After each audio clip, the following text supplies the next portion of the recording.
Okay, guys, today we're going to be talking about compression, EQing, and VSTs, probably in that order, and how to keep your audio from sounding like complete trash. So with that said, let's jump into the meat and potatoes of this video. So here I have a display capture which is just kind of here for filler. We're going to go to our audio input capture, go to filters. We have a compression filter here, or compressor filter, which compresses your audio. And what compression essentially does is it will attenuate the louds or lower them and boost the lows a little bit and give you more of a consistent sound when you're speaking into your microphone. This is good for any type of mic, whether you're using a dynamic microphone like myself, a condenser microphone, or a inline. I believe they're dynamic microphones, inline mics like headset mics. This will work for all that stuff. You probably need it for all three. I wouldn't recommend not using a compressor. Again, what it will do, it'll add more consistency with your microphone. It will keep you from sounding too quiet when you're trying to be quiet or whatever. The audience will still be able to hear you. And if you get really loud, you want to fucking scream because fucking Ubisoft servers are fucking trash, and you die all the fucking time in Siege, then it'll keep you from getting too loud when you do that. So you have a few options here. You have the ratio, threshold, attack, release, output gain. Sorry. I do recommend you adjusting these. Only if you're new to this, I would really only recommend adjusting threshold and output gain in series of 3s. I believe it starts off on output gain up to 18 at default, and output gain I believe is at 0 at default. Yeah, so you're only going to be messing with your threshold, your output gain. Your output gain you're going to be messing with if they can't hear you after you mess with your threshold. You don't want to lower your threshold too far down. I wouldn't recommend going any lower than 30 on most microphones. You get too low and you start to get a lot of noise bleeding in. You get a lot of you can get peaking sometimes if you need to adjust your output gain. If people can't hear you, you'll get like all this weird background noise too. You'll get a lot of if you have a fan back there, I have an air conditioner back here, you can't really hear it unless it's on. Even then, it's only when I speak. You'll hear that a little bit in the background. The more compressed you have it, the more that fan you're going to hear, no matter how far away it is. You should always have your mic pretty close to your mouth, as close as you can get it. You want your mic, if you could, I'd say eat your mic. You want it not literally, but you want it pretty close to your mouth, especially if you're just speaking into it. But yeah, an output gain, you're going to turn that up if they still can't hear you a little bit. Turn it up again, lower it in increments of 3, raise it in increments of 3. Do a test stream. Always test your streams yourself, because last thing you want to do is be on stream and you're super fucking loud and somebody's like, holy shit, I just got fired from work, because they're watching you at work, because some jobs allow that. But all right, with that said, we're going to jump into how to add a VST to OBS. Here we have the pitch-proof plugin. You're going to go use your zip extractor of choice. I use WinRAR.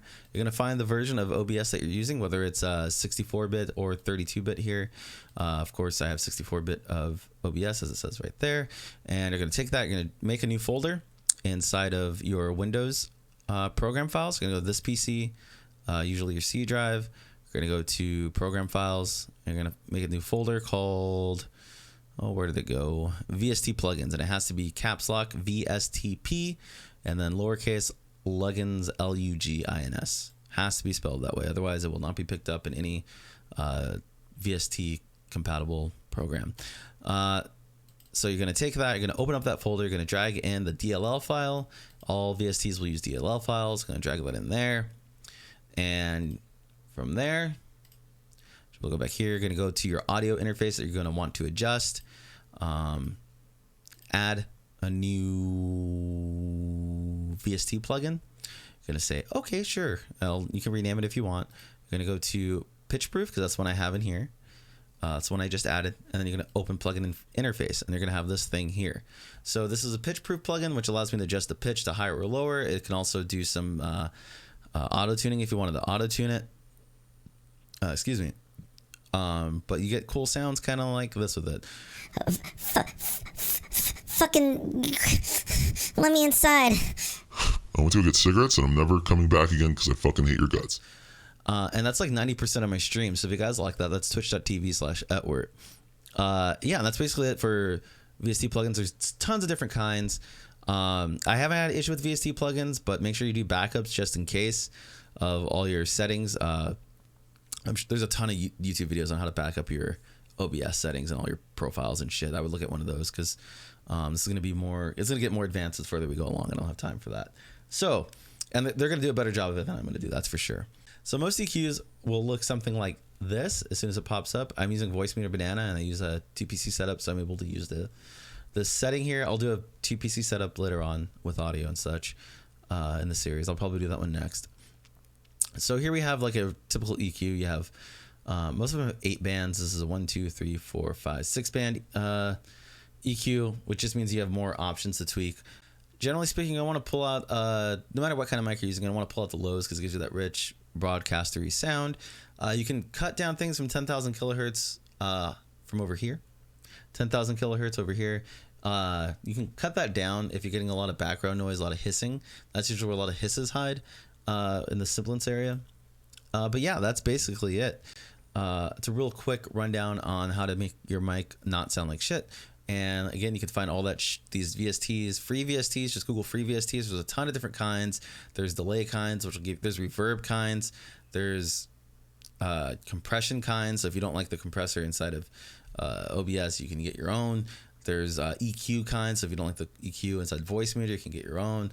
And there's just tons and tons of things you can do. There's like different sound warps you can get if you wanted to do like some weird scene where you're an alien or something. I don't know. You can do whatever the fuck you want with VSTs. But yeah, I hope this tutorial was useful. And I'm going to start editing it now. And twitch.tv/Etwurt, or you're fucking dead to me.